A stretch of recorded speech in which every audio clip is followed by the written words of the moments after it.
Hello, hello Bhavani గారండి? Hello Bhavani గారండి, అవునండి. నేను సుమన్ టీవీ అందమైన జీవితం ప్రోగ్రామ్ నుంచి అండి. మేడం. భవానీ గారు ఫ్రీ చెప్పండి మేడం. ఫ్రీగా ఉన్నారా? మాట్లాడొచ్చా? మాట్లాడచ్చు. రైట్, నాతో పాటు డాక్టర్ కళ్యాణ్ చక్రవర్తి గారు కూడా ఉన్నారు. ఒక్కసారి మాట్లాడండి. ఓకే అండి, మాట్లాడండి. ఏంటి భవానీ గారు చాలా డల్ గా మాట్లాడుతున్నారు? ఏమ్మా? నా భర్తని చాలా బాధ పెట్టాను సార్. నా భర్త గారు ఇల్లు విడిచిపెట్టి వెళ్ళిపోయారండి. అయ్యో, ఏమైందమ్మా? ఎక్కడి నుంచి మాట్లాడుతున్నారు మీరు? నేను రాజమండ్రి నుంచి మాట్లాడుతున్నానండి. ఎంతకాలం అయిందమ్మా అతని ఇంటి నుంచి వెళ్ళిపోయి? ఆయన వెళ్ళిపోయి 2-3 నెలలు అవుతుంది సార్. చెప్పకుండా? అవును సార్. ఏంటమ్మా అసలు ఏం జరిగింది? మీకు ఎన్ని సంవత్సరాలు అవుతుంది పెళ్ళయి? 5 సంవత్సరాలు అయిందండి పెళ్ళయి. పిల్లలు? పిల్లలు 2 పిల్లలు సార్. పిల్లలు మేడం. Okay okay. ఏంటండి కారణం ఏంటి? కారణం ఏంటంటే నా భర్త నా మాట వినాలని అనుకునేదానండి. అందుకోసం ఆయన్ని చాలా నరకం పెట్టాను సార్. అందుకని ఆయన ఇంట్లోంచి వెళ్ళిపోయారండి ఒక రోజు చెప్పా పెట్టకుండా. మాట వినటం అంటే ఏంటండి భవానీ గారు? అంటే ఇప్పుడు మా తోటకోళ్ళు చుట్టుపక్కల వాళ్ళు చెప్పడంతో నేను భర్తని గ్రిప్ లో తీసుకోవాలి, మన మాట వినాలి, అక్కడ మా అత్తయ్య లేకుంటే ఆడపడుచు వాళ్ళ మాటలు వినకుండా నా మాటే వినాలి అనేసి నేను ఆయన్ని బాధ పెట్టడం జరిగిందండి. అది ఇప్పుడు అనిపిస్తుంది కానీ నాకు అప్పుడు నేను గ్రహించుకోలేకపోయాను.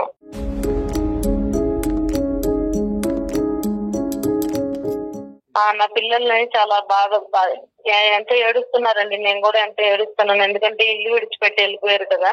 ఇక్కడి వరకు వచ్చేంత వరకు అర్థం కాదమ్మా మనకి. కానీ ఏంటమ్మా, ఏ మాటలు చెప్పేవారు, ఏం వినేవారు, ఏం అడిగి అతన్ని హింస పెట్టేవారు?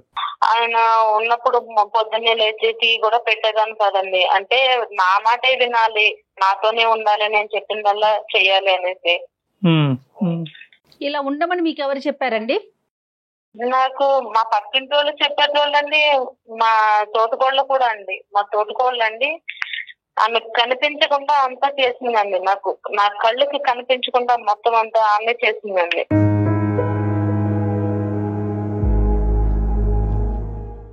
ఆ మాట వినే నా కాపురాన్ని ఇంతవరకు తెచ్చుకున్నానండి. కదమ్మా, ఇప్పుడు నీ ఇంట్లో ఏంటి లెక్క అన్నది నీకు బాగా అర్థం అవుతుంది కదా. 5 సంవత్సరాలు 2 పిల్లకన్నా నువ్వు అసలు నీ భర్త ఏంటి, అతని ఇష్టాలు అయిష్టాలు ఏంటి, ఎక్కడ ఎండగట్టచ్చు, ఎక్కడ అడగచ్చు, ఎక్కడ అడగకూడదు అనే ఎస్టిమేషన్ నీకుండాలి కదమ్మా.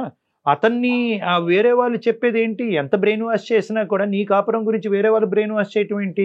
నీ మొగుడు చేజారిపోతాడు, వాళ్ళ సంగతి నీకు తెలియదు, నీకంటే ముందు నేను వచ్చాను, నేను కాళ్ళ కింద తొక్కు పెట్టేస్తారని నా తోటకళ్ళు నాతో చెప్పేదండి.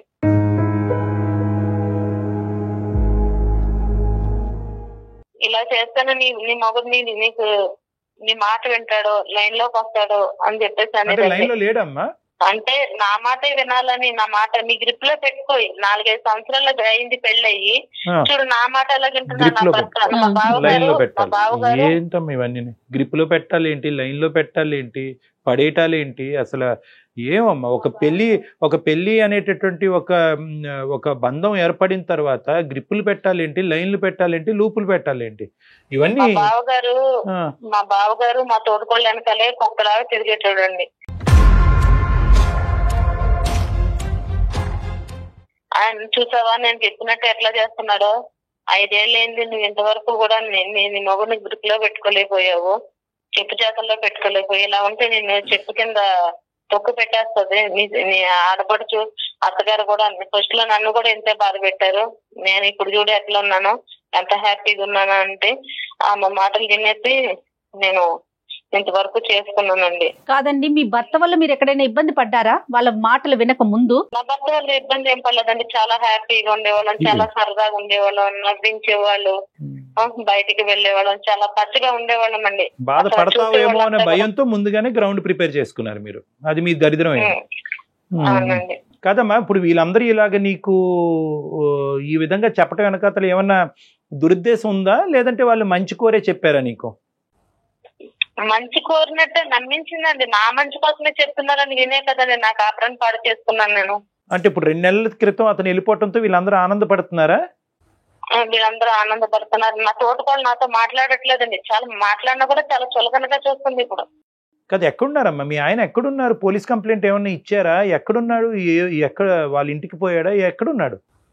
ఇంతకు ముందు ఒకసారి అలాగే వెళ్ళిపోయారండి, తిరిగి వచ్చారు. అప్పుడు నేను మాట్లాడలేదు, పిల్లలతో ఫోన్ చేపించి మాట్లాడితే వచ్చారు. ఎక్కడున్నా అంటే ఏం చెప్పలేదు, వచ్చారు. ఇంతకు ముందు గతంలో ఇప్పుడు వెళ్ళిపోయిన తర్వాత నేను ఇంకా ఫోన్ చేయలేదండి. మరి యోగక్షేమాలు తెలుసుకోవాలి కదా, అతను ఎలా ఉన్నాడు, అసలు ఉన్నారా అంటే సారీ ఆయన ఉన్నారో లేదో అని భయం అండి. ఒకప్పుడు ఎంతో సంతోషంగా ఉండేవాడు అండి. ఆ మాటలు ఎంతో నాశనం చేశాడు.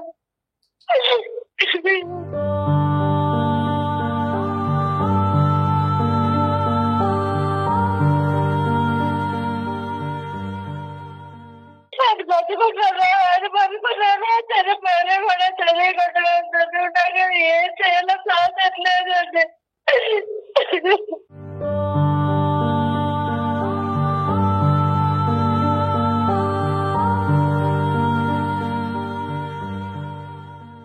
భవానీ గారు ఫస్ట్ ఇప్పుడు ఒక్క నిమిషం అమ్మ, ఒక్కసారి నిన్ను కంట్రోల్ చేసుకున్న ఒక్క మాట ఆలకించు. ఇప్పుడు ఏ కారణం చేతి జరిగింది అనేది ఫస్ట్ ప్రయారిటీ కాదు, దాని గురించి మనం మాట్లాడుకుందాం, అది సెకండరీ.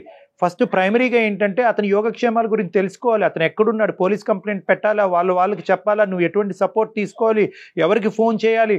ఇప్పుడు వరకు అతనికి నువ్వు ఫోన్ చేయకపోవటం ఏంటమ్మా? ఆయన మాటలు విని అతన్ని ఎంత బాధ పెట్టారంటే, వచ్చిన దగ్గరకు వచ్చినా కూడా అన్నం కూడా పెట్టేదాన్ని కదండి. ఇంత బాధ పెట్టా నాకు ఇప్పుడు అర్థమవుతుందండి. మనిషి దూరం అయ్యాక ఆలోచిస్తూ నేను ఎంత మూర్ఖంగా ఉన్నాను అన్నట్టు ఇప్పుడు అర్థమవుతుందండి.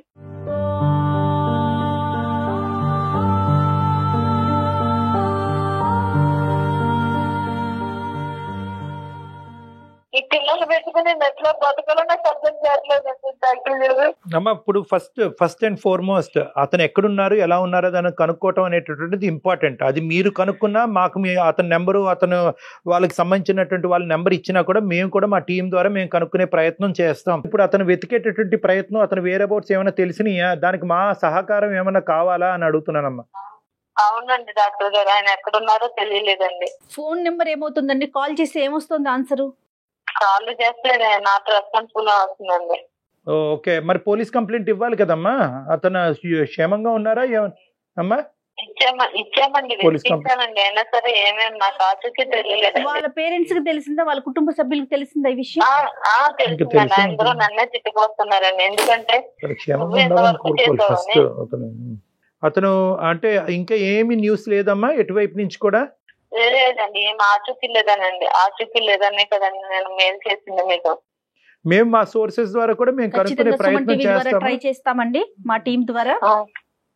కానీ ఇక్కడ ఏంటంటేనమ్మా, ఈ రోజు అతను క్షేమంగానే ఉంటాడు అనే నమ్మకంతోనే మనం మాట్లాడుకుందాం అమ్మా.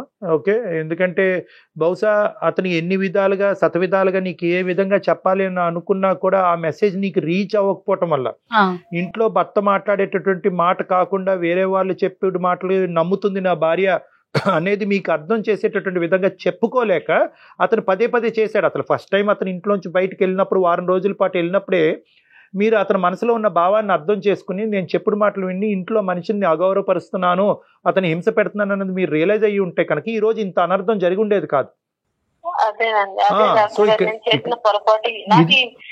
ఇప్పుడు గ్రహించుకున్నానండి, ఎందుకంటే నేను ముందు గ్రహించుకుంటే ఇంతవరకు వచ్చేది కదండి. ఇప్పుడు అమ్మ చేతులు కాలేక ఆకులు పట్టుకోవటం కాదమ్మా. ఇక్కడ ఏంటంటే ఇక్కడ ఈ తెలివి తక్కువతనం అని అంటాను, అంతకు మించి నేనేమన్ను. ఈ చెప్పుడు మాటలు వింటాం, వాళ్ళు బ్రెయిన్ వాష్ చేశారు, వాళ్ళకు దురుద్దేశం ఉందండి, ఇవన్నీ ఏంటంటే ఇవన్నీ చిల్లర అంశాలమ్మా, ఇవన్నీ చాలా చీప్ అంశాలు. ఇవన్నీ ఏంటంటే ఎప్పుడైతే పెళ్లి కుదిరిందో, పెళ్లి అయ్యిందో మీ ఇద్దరి మధ్యన, అప్పుడే మీ బాండ్ ఎస్టాబ్లిష్ అయినట్టు. అతని గురించి మీరు, మీ గురించి అదర్ బ్లైండ్గా ట్రావెల్ చేయాలన్నమాట.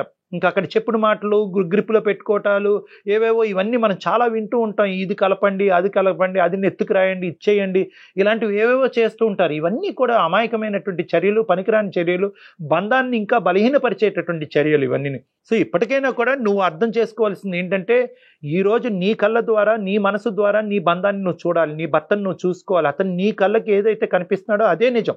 వాళ్ళ ఇంట్లో జరిగినటువంటి స్టోరీని తీసుకొచ్చి మన ఇంట్లోకి పూసేటటువంటి ప్రయత్నం చేయకూడదు. వాళ్ళు ఏదో చేశారు కాబట్టి మనం అలా చేస్తే కనుక ఇక్కడ బంధం బలపడుతుందనే పిచ్చి ఆలోచనలు కరెక్ట్ కాదు ఇక్కడ.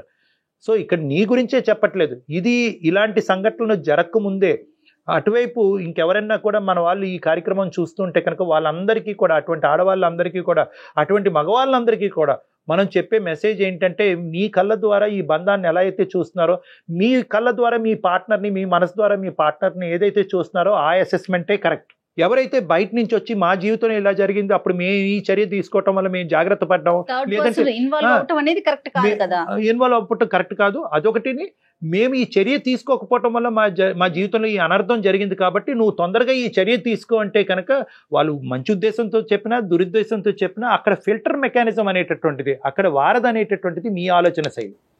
మీ ఆలోచన శైలి, మీ అనుభవాలు, మీ భర్తతో మీకు ఉండేటటువంటి బాండింగ్ వల్ల మీరు అది ఫిల్టర్ చేసి అప్పుడు మీరు ఏదైనా రియాక్ట్ అవ్వకండి. అంతేగాని వాళ్ళు ఇది చెప్పారండి కాబట్టి ఇది నేను చేసేసానంటే కనుక ఇప్పుడు సఫర్ అవుతుంది ఎవరు బాధపడుతున్నారు? మీరు, మీ పిల్లలు బాధపడుతున్నారు.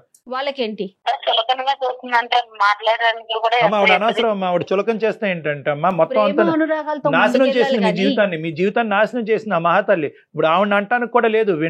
విన్నటువంటి నీ బుద్ధి ఎక్కడ పోయిందమ్మా? నీ బుద్ధి పోయింది కదా. ఇప్పుడు తను మంచిగానే ఉన్నారండి, తన ఫ్యామిలీతో బాగున్నారా? మరి చూడండి, ఒకప్పుడు చాలా హ్యాపీగా ఉండేటోళ్ళు, సరదాగా ఉండేవాళ్ళు, బయటకు వెళ్ళేవాళ్ళు, నవ్వించేవారు, నిజంగా చాలా హ్యాపీ ఉండేవాళ్ళు అండి. నేను ఏంటంటే ఆ మాట విని మొత్తం నేనే నీ సైకాలజీలో కీలకమైన లోపం ఉందమ్మా. ఏంటంటే నువ్వు ఆ చెడు సైడ్ ఆఫ్ జీవితాలనే చూస్తున్నావు. ఇలాంటివి ఈ కార్యక్రమాలన్నీ చేయకుండా హ్యాపీగా జీవించేటటువంటి భార్యాభర్తలు నువ్వు చూడట్లే. ఈ చెడు సైడ్ థింగ్స్ చూసి అదే వాళ్ళ ఇంట్లో ఇది చెడిపోకుండా ఇది జరిగింది, ఇది చేయకపోవటంలో ఈ చెడు జరిగిందని చెప్పి ఆ మెసేజ్ తీసుకొచ్చి ఇక్కడ ఉన్నా కానీ నువ్వు ఎంత సుఖపడుతున్నావు, ఎంత సంతోషిస్తున్నావు, నీ భర్త ఎంత మంచివాడు అనేటటువంటిది ఇది చూడట్లేదు.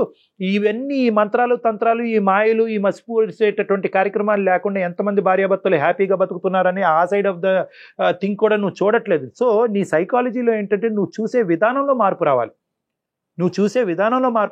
ప్రేమ, ఆప్యాయత, మమకారం, ఒకరికి ఒకరి జీవితాన్ని త్యాగం చేసుకోవటానికి మించినటువంటి బ్రహ్మాస్త్రాలు ఎక్కడా లేవు జీవితంలో భార్యాభర్తలు ఉంటుంది కదండి. భవానీ గారు ఇప్పటికీ కూడా మీరేంటంటే ఆవిడ ఇప్పుడు హ్యాపీగా ఉందండి, ఆవిడ పట్టించుకోవట్లేదండి, ఇప్పుడు ఆవిడ నా మొహం చూడట్లేదు అని చెప్పి ఇప్పటికీ కూడా నీ సమస్య ఈ స్థాయిలో ఉన్నా కూడా ఇంకా ఆవిడ పాయింట్ ఆఫ్ వ్యూలోనే నువ్వు ఆలోచిస్తున్నావు. మీ జీవితంలోకి మీకు రండి. సమాజం మీ కుటుంబం గురించి ఏమనుకుంటే కనుక మీకు అనవసరం.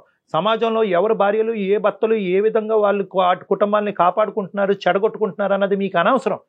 మీ అంశాన్ని మీ కళ్ళ ద్వారా, మీ మనసు ద్వారా మీరు అసెస్ చేసుకోండి. Individuality and independence is important. Your family is not equal to somebody's family. ఇప్పుడు ఇవన్నీ కూడా ఏంటంటే తర్వాత మీ క్షేమంగా మీ భర్త గారు మీ దగ్గరికి తిరిగి వచ్చిన తర్వాత మీరు అవలంబించవలసినటువంటి సైకలాజికల్ థియరీ అండ్ టీమ్ గురించి నేను ఇప్పుడు ముందుగానే చెప్తున్నాను. ఫస్ట్ అవర్ ప్రయారిటీ ఏంటంటే భగవంతుడి దయ వల్ల అతను క్షేమంగా మీ ఇంటికి వెనక్కి తిరిగి రావాలి. ఆ పిల్లలకి